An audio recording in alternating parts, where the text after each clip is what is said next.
We always see a lot of sites. Good evening, everybody. We are live. Welcome to the regular village meeting for the Village of Wheeling, August 1st, 2022. Please rise for a pledge. I pledge allegiance to the flag of the United States of America and to the republic for which it stands, one nation, under God, indivisible, with liberty and justice for all. Clerk Simpson. Brady. You kept saying her. What the heck? 30 years is hard to overcome. I know. Clerk Brady. Trustee Vogel. Here. Hi, Trustee Elaine. Papantos. Present. Trustee Vita. Here. Trustee Lang. Here. Trustee Kruger. Present. Trustee Rufato. Here. And President Horker. Here. You have before you, there are no minutes. Any changes to the agenda? There are no changes this evening. No, nothing. It's a quick meeting. Citizens' concerns and comments. Clerk Brady. You have to approve the minutes. Well, there There are were none. none? Okay. We'll skip that tonight. What? No, there's one. Hold on. Citizens. Members of the public may address the board with comments regarding issues relevant to the village business. No citizen shall speak more than 5 minutes without the consent of the board. Members of the general public who wish to address the board must sign the required to speak form prior to the commencement of the public meeting. And we have John Philippi. And just as a reminder, this is a time for citizens to make their comments and express their concerns, and for the board to listen. Neither the board nor the staff will be answering questions. Obviously, he's not here. Mr. Oh, there he Philippi. is. Oh, please come forward and speak. I'm sorry, was it Josh? I said Josh. I am J-O-S-H. sorry. I can't read that. No problem. Hello, everyone. My name is Josh Philippi. I live at 33 Wheeling Avenue. I moved here in 2017, and I have a skunk problem. I have removed over 8 skunks from my property, costing over $800 in the last 5 years. My dogs have been sprayed over 4 times, costing $1,500 to get them cleaned and clean up the mess that it causes. The last time my dogs were sprayed was actually this Saturday at 7 p.m. Last week, my neighbors had 2 skunks removed from their house underneath their front porch. It cost her $300. She sent an email to all of you, but it fell on deaf ears as she did not get a response. She also called today saying that you guys heard it, but again, still no response about the situation. We've kept our yards clean. We've treated it for grubs. We've done everything possible to keep the skunks out of our yards. The problem lies with businesses around us. Dunkin' Donuts, McDonald's, Fresh Farms, the apartment complex across the street keeps the garbage lids open and the trash flows out of their alleyways like a river. We've reached out to Adam, the code enforcement, and he's tried to work with them over the last 5 years, but this last Saturday was enough for the both of us. The lids were open and it's time to change it. Other townships have agreements for such rebates for each skunk that is trapped to help to reduce the price for our residents. I'm not asking for anything for free. I'm simply asking for help with the price. To get to someone to come out to your house, it costs $100. For them to bait it, it's another $100 for them to bait and check. From them to come out to humanely get rid of the skunks, it's another $150 per skunk. That's far too high for a problem that's absolutely not our fault. I have had to go out, buy my own trap, bait it myself, and call someone to remove the skunk at $150 per skunk. I'd ask Wheeling to make some kind of arrangement with a company to help reduce the price of skunk removal for the residents to $100 per skunk. As well as Vernon Hills, they have a rebate for $75 per skunk that is captured. I would like Wheeling to do the same thing, so that way it only costs $25 per skunk to be removed from the residents. It's not just me and my neighbor. I'll be more than happy to get other citizens to sign some kind of petition if that would help change your guys' mind. Something needs to be done about this soon. With Popeyes being built, I'm afraid that the problem's only going to get worse in our neighborhood. Thank you guys for listening. Hopefully we can resolve this soon. Thank you. Thank you, sir. Anyone else? Nope, that's it. Staff reports. Chief Dunn. Good evening.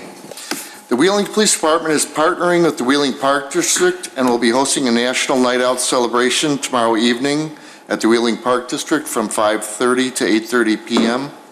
National Night Out enhances the relationship between neighbors and law enforcement while bringing back a true sense of community. Furthermore, it provides a great opportunity to bring police and neighbors together under positive circumstances. We will have free hot dogs while they last, free entry to the water park where there will be a live DJ. There'll also be a live music by the band Soda. They'll be over by the pavilion. Face painting, a balloon artist, photo booth. There'll be a fire safety demonstration, canine demonstrations from the United States Customs and Border Patrol, MABUS search and rescue vehicles, along with numerous food vendors from various Wheeling restaurants and establishments. Many village service organizations will be present, as well as our library district and other community representatives. It's a big event, it's a big deal. The Wheeling Park District is proud to partner with the Wheeling Police Department is proud to is proud to partner with the Wheeling Park District for this event. Thank you to Executive Director Jan Bukes and her staff. Thank you to my other department heads for their help in putting it together, and of course to the board and Village President Horker for your support with this. It's a big deal, it's a big event, and we hope to see many of our residents and families out tomorrow night. Thank you. Thank you, Chief. Clerk Brady, consent agenda. Consent agenda. All items listed on the consent agenda are considered to be routine by the village board and will be enacted by one motion. There will be no separate discussion of these items unless the board member or citizen so request, in which event the item will be removed from the general order of business and considered after all other agenda items. 11A, resolution authorizing the execution of a Sixth Amendment to the service agreement between Village of Wheeling and Andy Frayne Services, Inc. for crossing guard services. 11B, resolution waiving the fidelity bond requirements for the Wheeling Police Unity Foundation and Wheeling Police Benevolent Association to conduct a raffle on August 2nd, 2022. 11C, resolution authorizing and accepting a Houston Galveston Area Council HGAC bid contract for Trackless Vehicles Ltd. for the purchase of Trackless MT7 and attachments in the amount of $163,513.93. 11D, compensatory storage credit to the Village of Wheeling for Fire Station 42. Thank you. Questions or comments? If there are none, I'd be looking for a motion to approve. So moved. Trustee Papantos, second. Second. Trustee Lang, roll call. Trustee Papantos, Yes. Trustee Vito, Yes. Trustee Lang, Yes. Trustee Kruger, Yes. Trustee Rafato, Yes. Trustee Vogel, Yes. President Horker. Yes. New business.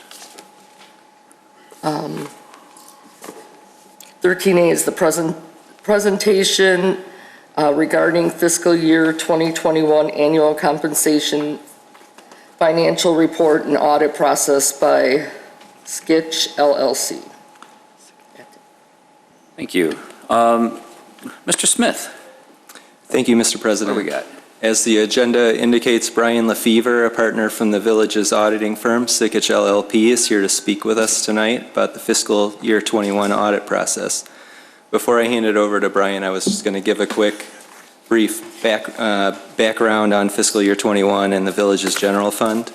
You may recall that the village budgeted $1.63 million deficit for the year fiscal year 21, but we finished with a $1.7 million surplus before transfers to the police and fire pension fund. The village expected a deficit because it prepared its budget in October of 2020, which was about 7 months after COVID-19 was proclaimed a pandemic, and it was before vaccines were readily available. Consequently, the deficit reflected staff's concerns that the pandemic would negatively affect business activity throughout '21. As it turns out, vaccines became available in early '21. The economy performed better than expected due to federal stimulus payments and a pent-up demand for goods and services. And the stronger than anticipated economy positively impacted sales tax, income tax, and other revenue numbers. After transferring $925,000 of the surplus to the police and fire pension funds to address our unfunded liabilities, the final surplus was $746,000, which left our general fund balance at $16.5 million, or 38% of annual expenditures. It's also worth noting that the village's other major funds performed as expected. So just to give you a little background on how long this process takes, the audit starts in around late November and ends in June. Same process this year. For the public, anybody watching at home, the village has posted these documents to the transparency portion of our website, so anybody can go there and peruse these documents. So with that background in mind, I give you Brian Lefevre.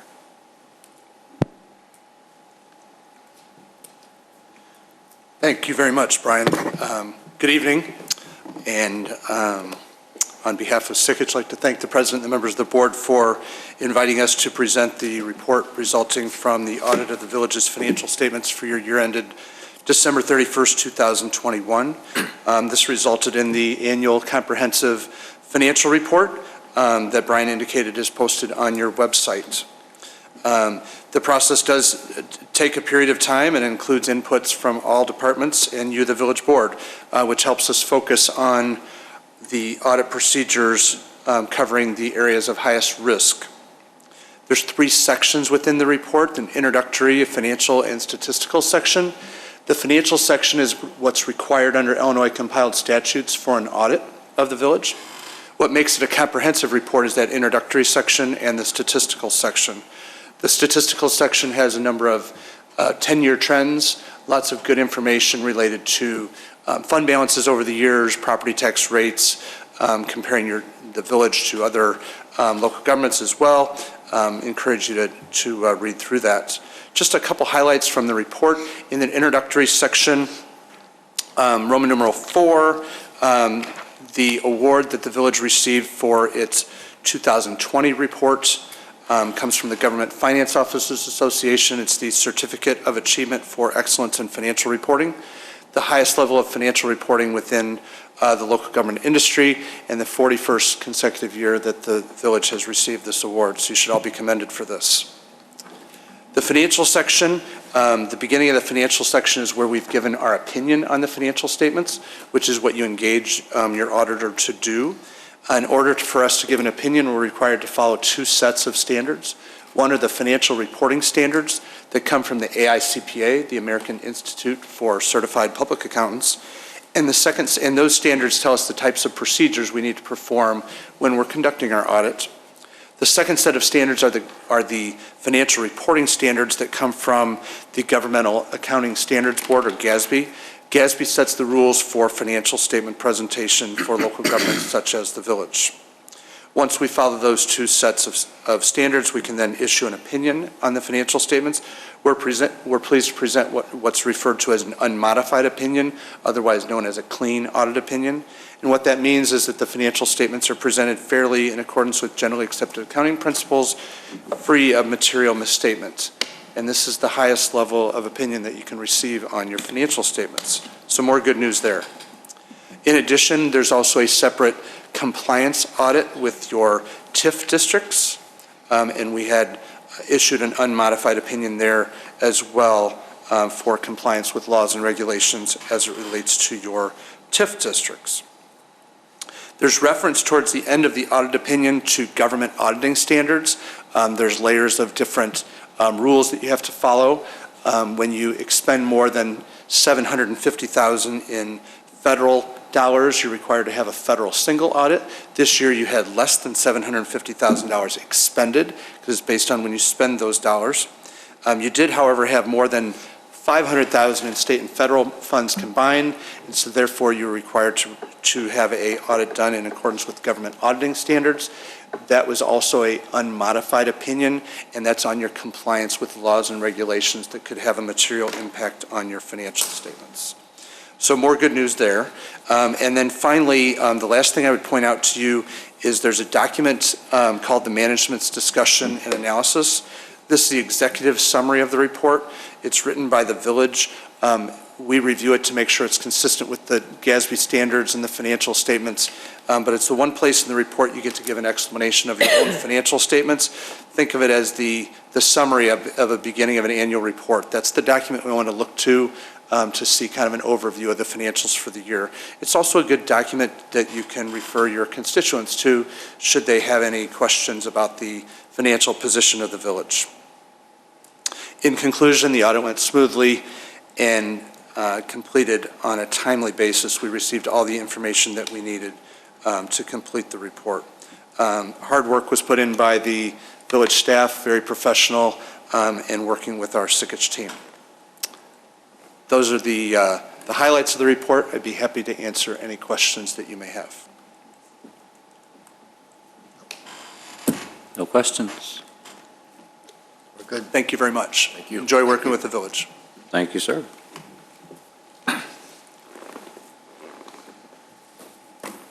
B. Brady is. Resolution awarding a Wheeling Restaurant and Retail Build-Out Assistance Grant Program B for Grace F&B LLC, doing business as Mochinut at 322 North Milwaukee Avenue. Mr. Ainsworth. Thank you, President Horker. As Clerk Brady had mentioned, this property is located at 322 North Milwaukee Avenue, located in the North Milwaukee Avenue TIF District. Grace Rue, who is here tonight, is the applicant. She has some experience running a food and beverage business in a prior community, and she plans to do several aspects to this vacant property to turn it into a a fast casual restaurant. That includes installing constructing a new kitchen, installing a new hood and grease trap, replacing some flooring, upgrading the plumbing, electrical, fire alarm, and some other aspects. Based on the grant application that's in the packet, the full dollar amount that the petitioner can get is $45,606.03. The applicant is here tonight to answer any questions, and I'm happy to answer any questions if they are so apparent as well. Questions from the board? Come on, Mary. When are you going to open? Nothing. Wow. Everything was in the packet. So moved. That never stops. Who made the motion? We just want to No, know. don't stop me. So moved. Motion, Trustee Kruger, second. Trustee Rufato. Roll call. Trustee Vito? Yes. Trustee Lang? Yes. Trustee Kruger? Yes. Trustee Rufato? Yes. Trustee Vogel? Yes. Trustee Papantos? Yes. President Horker? Yes. Welcome to town. Good luck. Cool. See. No, we don't have a C. Do we have a C? Nope. Oh. Oh my God. Nope. Official communications? Trustee Rufato? To expand on what Chief Dunn said about National Night Out, we had sort of our National Night Out on Saturday night. We had a block party, and 3 police officers over the night stopped by late afternoon and night, and the kids loved them. Everybody loved them, and they were great, very patient with all the kids, and let them look in the car. And thank you, Chief Dunn. You got a great team going there on a Saturday night. It was great to see them. Thank you. Trustee Papantos? Just one question about National Night Out. Will Olive be there? Olive will be there. Thank you. Olive is the station I was comfort going to dog. say, would you? Thought you were worried about your martinis. Trustee Yeah, Vito? one point. For staff and Manager Fondellis, can we look at this skunk issue to see if it's actually like a man-made problem? as opposed to just skunks being skunks. Because, I mean, if it's Dunkin' Donuts not closing their garbage and Fresh Farm's not closing their garbage, I mean, at least the talking to would. Yes, Director Clicker, in fact, had a conversation, which is not the first conversation, with the owner of Dunkin' Donuts this morning. Right. The Dunkin' Donuts owner himself is going to personally make sure that the lids are closed every day. They're here. His manager will make sure of that. You know, that's all we can ask him to do. These are, the lids themselves, you know, they're plastic, you know, as any, like on our toters and that, and, you know, the animals still can get into them, but if they are closed, it's more of a deterrent. So we're working with them to make sure that they are closed. Every time we have received a complaint, we've gone out and checked them. But, you know, we now have the assurance directly from the franchise owner that he will make sure that they're closed every day. Yeah, I don't know if that's going to resolve anything, but thank you. Patrick? Sir. AMVET's had that problem for a while, and they worked with Waste Management, and Waste Management actually has a lock on the lid, which is twofold. It keeps the animals out, but also keeps people from illegal dumping. And the truck driver's got the key, and they haven't had problems. It happened about a year ago. They haven't had a problem since. That's So a bar across the lids. Right, yeah. It might be help the solution for the businesses. I know we don't address the comments when people make them. It sometimes become argumentative and long, but we do always consider the comments that people make during the citizen comments. So it's not going to be forgotten. It will be reviewed. Anyone else? God, that's a quick meeting. If there are no other comments, we have no executive session this evening. There is no more business. I'd be looking for a motion to Approve the bills. I would be looking for a motion to approve the bills. John's pointing over here. Bills. For the July 14th through the 27th. I got all excited. You don't want to do that in front of the auditor. I don't. So moved. Motion, trustee Vito. Second. Trustee Kruger. Roll call, please. Trustee Lang? Yes. Trustee Kruger? Yes. Trustee Rufato? Yes. Trustee Vogel? Yes. Trustee Papantos? Yes. Trustee Vito? Yes. President Horker? Yes, and now we have no other business. John, did you want an answer now? I sent correspondence, so if you could just deal with it that way, that'd be great. All right. If there is no other comments. So moved. Second. Second. All in favor? Aye. Meeting adjourned. Thank you all for this brief evening. Got it. I said, you gavel us up. I had over under, I had the under on 7.